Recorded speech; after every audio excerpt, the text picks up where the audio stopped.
This video is going to cover characters and characterization. Let's start with characters.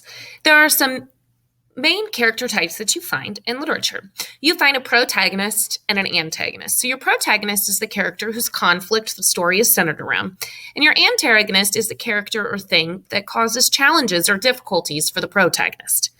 You have subordinate and stock characters. So subordinate characters are minor characters that are there to make the story make sense.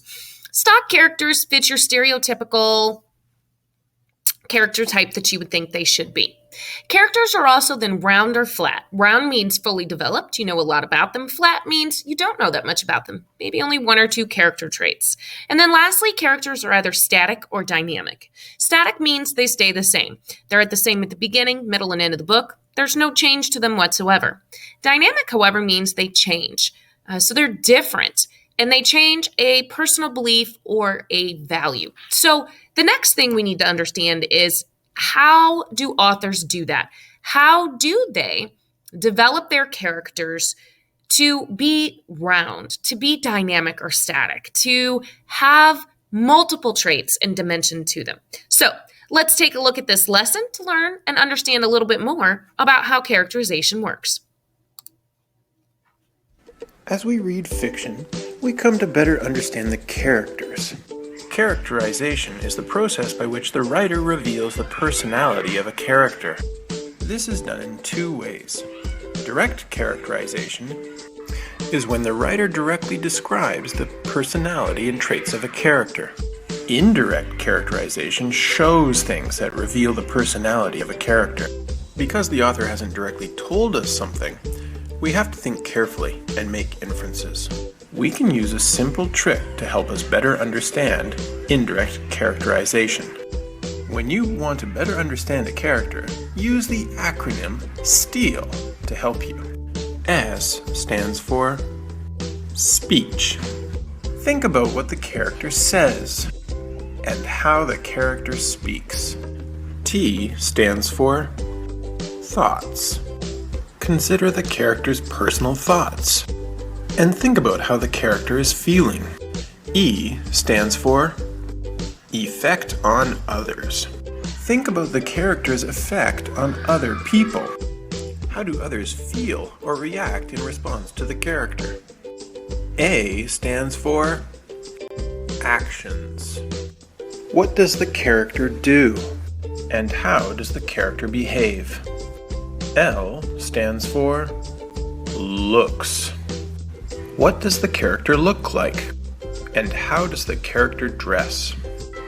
Let's recap. When the author directly tells you something about the character, that is direct characterization. When you need to make an inference about a character, that is called indirect characterization. Remember to think STEAL. STEAL works not only in books, but when you're watching a movie or a play.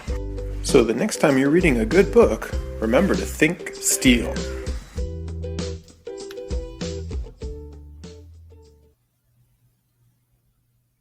Okay, so we now know that authors use direct and indirect characterization. So let's take a look at our mentor text, The Outsiders, and see how S.E. Hinton developed her main characters and how she used that STEAL method. So let's start with Ponyboy Curtis. So if we take a look at Ponyboy Curtis here, okay, we can learn a lot about him by taking a look at his speech, his thoughts, his effect on others, his actions, and then his looks.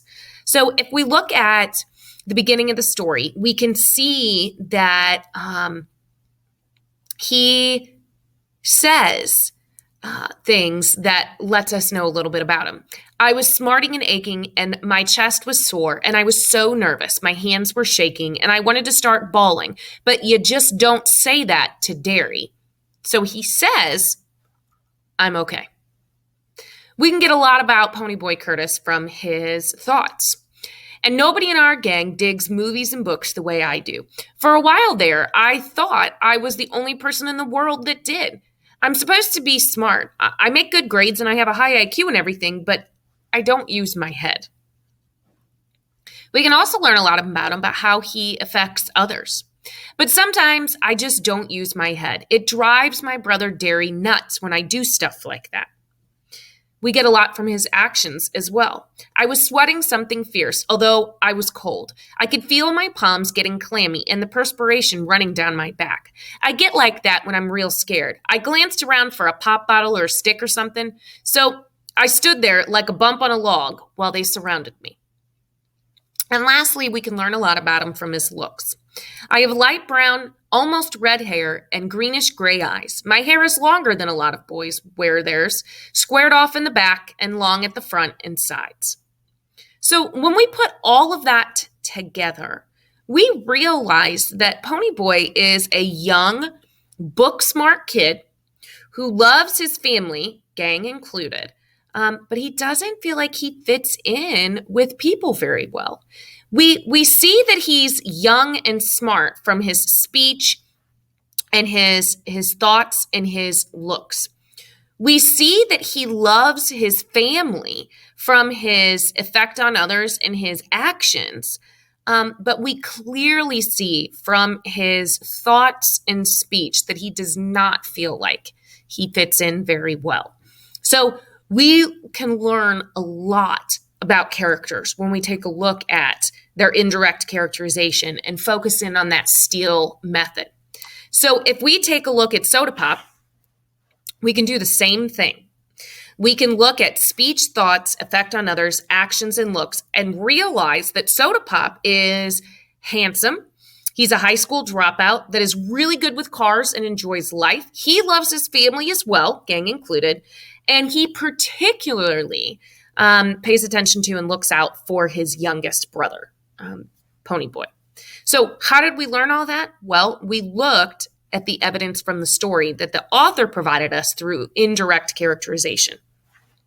So his speech, Soda was glaring at him. Leave my kid brother alone, you hear it? It ain't his fault he likes to go to the movies, and it ain't his fault the Socias like to jump us. And if he had been carrying a blade, it would have been used in a good excuse to use and cut him to ribbons. So clearly his speech there lets us know that he really does look out for his younger brother and care for him. Here's his thoughts. Because I'm dumb. I think I'm going to marry Sandy after she gets out of school and I get a better job and everything. I might wait till you get out of school, though, so I can still help Derry with the bills and stuff. So we can see here from his thoughts that he does not think he's very smart, at least not book smart. And once again, we can see that he cares a lot about his family because he can still help Derry, which is his brother, and he will wait till Ponyboy gets out of school, which is his brother. So he's clearly loving to think that he should wait and help those people. His effect on others. I had to grin at Soda. I had to grin at him because Soda can make you grin no matter what. So clearly he has a positive impact on others. His actions.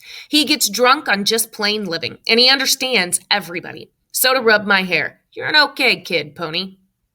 So we can see here that he enjoys life if he gets drunk on just plain living. And lastly, this is how we know that he's handsome. Soda's movie star kind of handsome. A finely drawn, sensitive face. He's got dark gold hair that he combs back, long and silky and straight. His eyes are dark brown. So he's clearly described as handsome. So you need to keep this up. You need to go through and you need to find out a little bit about Derry Curtis, Dally Winston, Johnny Cade, Two-Bit Matthews, and Steve Randall. You need to do that by finding descriptions in the novel about their speech, their thoughts, their effect on others, their actions, and their looks. So follow the example that I gave you and make sure you fill out each column in your chart and then come up with that brief description of who that character is in the story.